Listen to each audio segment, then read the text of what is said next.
Good morning, Rockets fans. Today we're going to be talking about the day before yesterday's game, Rockets versus the 76ers. Overall, it was a good win to keep the streak alive. We have the highest win streak that's active in the NBA right now. So credit to the Rockets. It's not something that's light or to be looked over.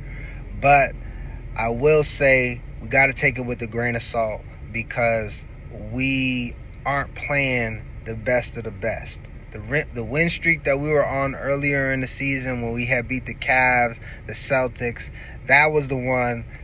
It was probably the better streak that we've had this season, even though this is a longer streak. But let's get right into the game. In the first quarter, credit to the 76ers. Everything was falling. Threes. These guys came to play. These guys were playing for contracts. And you got to remember that everybody is in the NBA for a reason. Everybody has talent. Tyrese Maxey didn't play. Joel Embiid didn't play. Paul George didn't play. And they gave us a run for our money. So that just goes to show that we still have a lot to work on when it comes onto the defensive end, on the offensive end. We have a lot to work on. We are making headlines when it comes to the national news, but in the space of us being pretenders or contenders, I don't think that we're there yet. We're still very young, but we're working on our craft. We're working as a team in order to get better.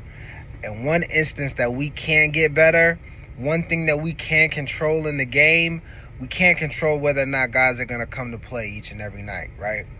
But we can control us boxing out, us allowing backdoor cuts, being too overzealous on defense. We can allow certain players or certain individuals to not look like Hall of Famers. We can allow that. We can double team, right? It shouldn't take 46 points. Shout out to Quentin Grimes, Houston native.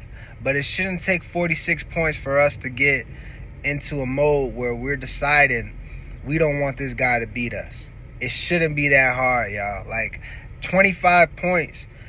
And this guy's averaging, I'm going to have that up here, what he's averaging for the season. But I know it's not 46 a night. It shouldn't take well over that person's average, 30, 35 points, for us to decide that we want to double a guy.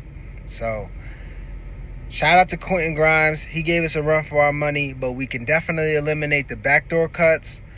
We can definitely eliminate our transition defense being poor, and we can definitely limit plays like this one where we're allowing somebody to get and put back their own miss from the three-point line. Like,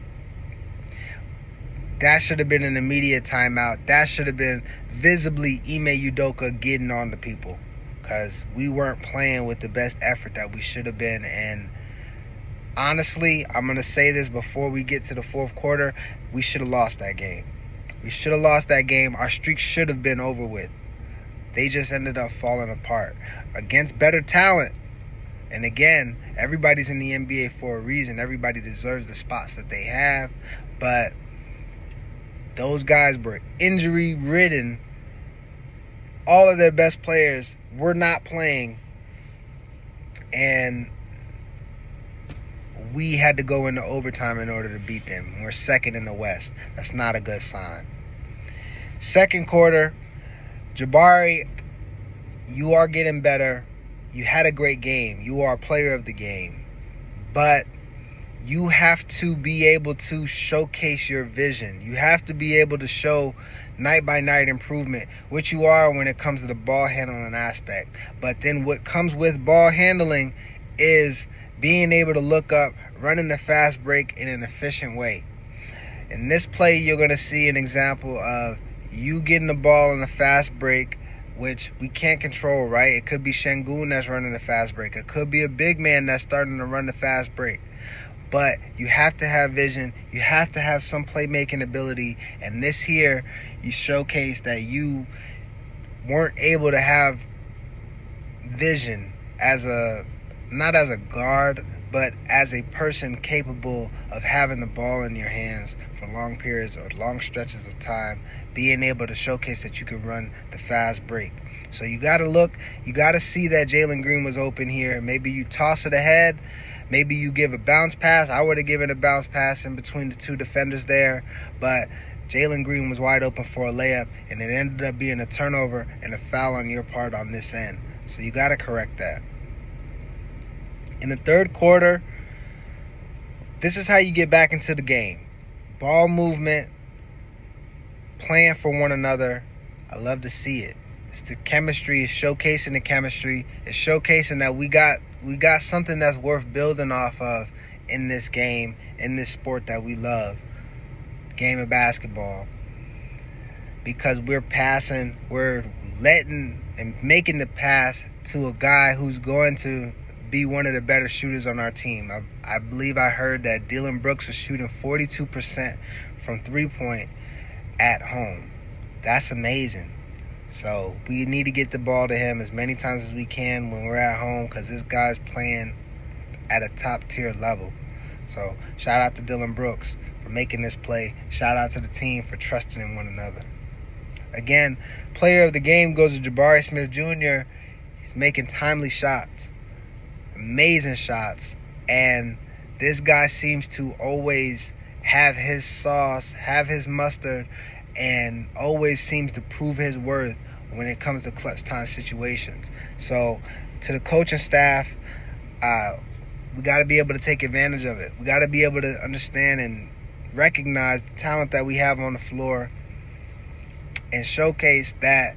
And as a matter of fact, it was the anniversary of his game winner against the Pelicans some years back. I want to say was it last year or maybe his rookie year? No, it was his rookie year that he had a game winner against the Pelicans. And again, this guy in the clutch time, man, is Robert Horry-esque, because this guy, as you saw in this game, was making shot after shot, showcasing that in the clutch he can be relied on. So shout out to Jabari Smith Jr., man. 30 points, coming along and chucking and bringing the team along with you. Jalen Green also had 30 points, but I want to show some love to Jabari, because you're coming off the bench, giving us 30, giving us valuable minutes, and making timely shots. Shout out to you. Also, on the behalf of Jabari Smith Jr., I want to talk about some coaching changes that we can make. When we decide to go small ball, we've understood that our big lineup is very good. But when we decide to go small ball, I think that we should reference this film, because we had success with Jabari Smith Jr. running the 5. Maybe our 5s and our big men aren't able to make the defensive plays or the plays on the defensive end in regards to staying in front of the man or staying in front of guards. But Jabari is a lot better equipped to handle those situations, so we may want to run him at the 5 position. That's when we do go small. And again, in the fourth quarter, we should have lost this game.